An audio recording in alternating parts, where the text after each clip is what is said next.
as we've called out before, functions are powerful because you can create your own.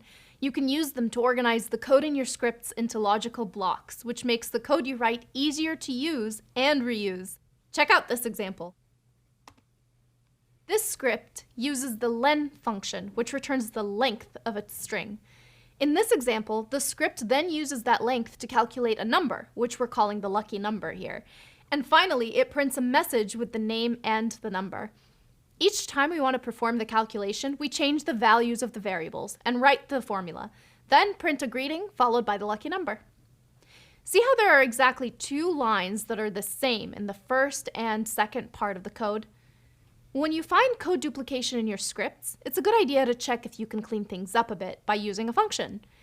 How about we rewrite this code, creating a function to group all the duplicated code into just 1 line? The updated script gives us the exact same result as the original one, but it looks a lot cleaner. First, we've defined a function called luckyNumber, which carries out our calculation and prints it for us. Then we call the function twice, once with each name. Since we've grouped the calculation and print statements into a function, our code is not only easier to read, but it's also now reusable. We can execute the code inside the luckyNumber function as many times as we need it by just calling it with a different name. So we don't have to write it out and again for each new name. Does that make sense?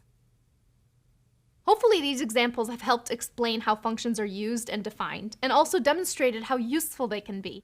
Did you notice that we're feeding information into our functions through their parameters? This is one of the many ways that we can input data into our code. The values for those parameters may come from different places, like a file on our computer or through a form on a website, but that doesn't impact our code.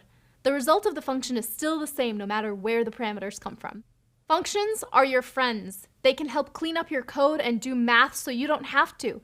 You'll be using them a lot, both in this course and in your programming life. So get ready to get real friendly with functions.